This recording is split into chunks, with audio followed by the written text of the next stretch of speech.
The boarding gate buzzed with energy as passengers hurried to find their seats. Among them stood Marcus Hale, a calm and confident black businessman in a tailored navy suit, holding a first-class ticket in his hand. As the CEO of one of the fastest-growing tech companies in the country, he was used to tight schedules, long flights, and quiet seats up front where he could work in peace. But today, things didn't go as planned. When Marcus handed his ticket to the gate agent, she frowned, glanced him up and down and said, "Sir, this seat is already taken. You'll have to move to economy." The words hit him like a slap. He double-checked his ticket. It was clearly printed first-class seat to a still she refused to budge. The nearby passengers stared, whispering as Marcus tried to stay calm, not wanting to make a scene. But something about the smug look from the man now sitting in his seat made it hard to stay silent. He felt the heat of injustice rise inside him, the same kind he'd faced too many times before. Marcus quietly took out his phone and made one short call to someone only a handful of people in the aviation world could reach. Within minutes, the energy around the gate began to shift. Crew members started receiving calls. The gate agent's smile faded,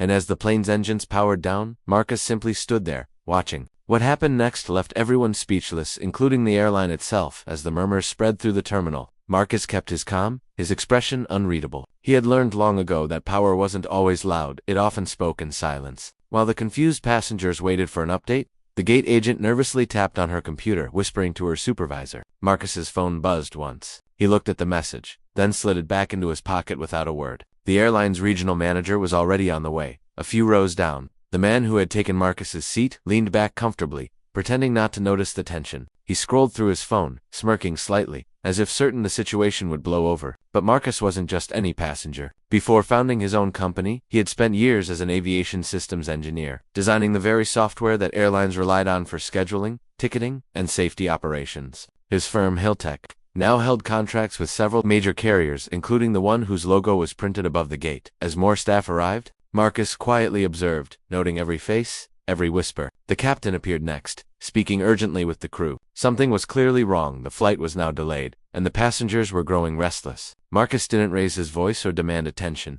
He simply stood there, the picture of quiet authority. But behind his calm eyes, he was thinking carefully about what this moment represented, not just for him, but for every traveler who had ever been told they didn't belong where they rightfully earned their place. The waiting area had fallen into uneasy silence. Passengers exchanged glances, whispering about what could possibly be causing the delay. Some assumed it was a technical issue, others thought it was an overbooking problem. But Marcus knew the truth: the airline had made a mistake, and they were about to realize just how big it was.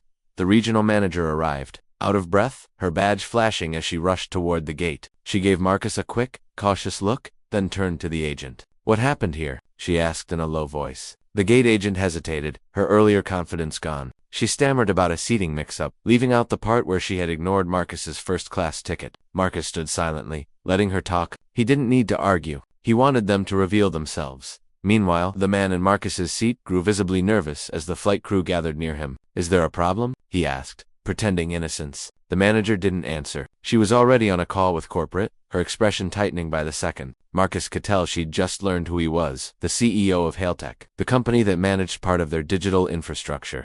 The captain stepped out of the jet bridge, clearly frustrated, asking if the flight would continue. But before anyone could answer, the airline's system suddenly froze. Boarding passes stopped scanning, monitors flickered, and announcements cut off mid. Passengers gasped as confusion spread. Marcus remained still, eyes fixed on the blinking screens, saying nothing. The silence felt heavier than ever. The terminal lights flickered, casting uneasy shadows across the waiting area. The airline's system screens now showed nothing but blank blue backgrounds. Passengers grew restless, phones in hand, demanding answers from the confused staff. Marcus stood quietly near the window, watching as the chaos unfolded, his calm presence almost unsettling amid the noise. The regional manager was on another urgent call, her tone growing sharper with each passing minute. She glanced toward Marcus several times, realizing this wasn't just a glitch, it was something much bigger. Behind the counter, the gate agent's hands trembled as she tried to reboot the check-in system. The scanners refused to respond. Every flight under the airline's banner was suddenly grounded, notifications flashing across terminals nationwide. The pilot from Marcus's flight approached,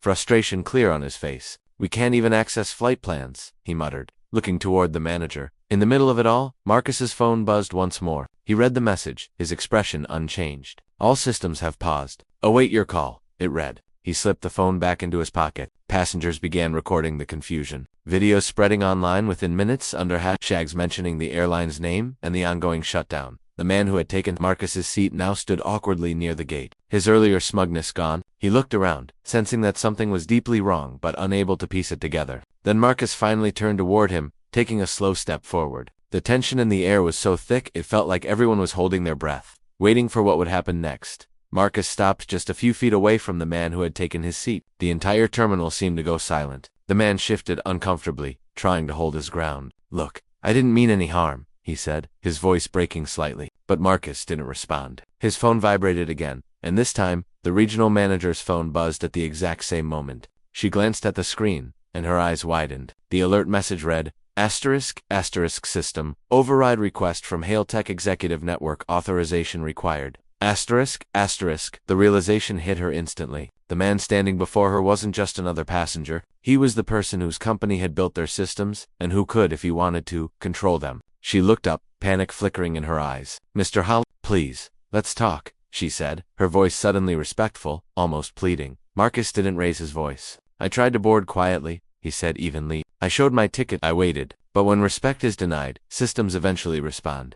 His words were calm, but the weight behind them filled the air. Crew members exchanged nervous glances as security was quietly called to the gate, though no one seemed sure who they were supposed to protect. Just then, an announcement crackled through the speakers. But it wasn't from the staff, it was an automated system voice. "Attention, all flights under Horizon Air are temporarily suspended." Gasps echoed. The man who'd taken Marcus's seat sank slowly into it again, his confidence gone. Marcus remained still. The faint hum of his phone the only sound breaking the heavy silence. Marcus stood still as the chaos rippled through the terminal. The loudspeakers repeated the same line, all flights suspended, while the airline staff scrambled for explanations. The regional manager was pale, her phone pressed to her ear, trying to reach someone higher up, but every system was frozen. Marcus finally spoke, his tone steady but firm. "This wasn't about a seat," he said, looking directly at her. "It's about how easily people forget that respect has no class section." She started to apologize, her voice trembling. "Mr. Hale, we didn't know, that's the problem." Marcus interrupted softly. "You never asked?" The regional manager walked up, her voice steady but sincere. "Mr. Hale, we'll be issuing an official apology. I promise this won't happen again." Marcus nodded politely, but his mind was already somewhere else. He wasn't interested in revenge or headlines, he wanted change. Before leaving, he turned to her and said, "Technology can fix systems, but people have to fix how they see others." His words lingered long after he walked away. As he boarded a private jet later that evening, Marcus checked his phone again. The rival airline had followed up, ready to meet about a partnership deal that could redefine how airlines treat their passengers. He smiled, realizing that the day's chaos had opened new doors, ones built not on anger, but on awareness and respect. The story of the black CEO who grounded an entire airline spread quickly online. But for Marcus, it wasn't about power or payback. It was a reminder that leadership isn't shown through control, it's shown through composure, integrity, and knowing when to stand your ground with grace.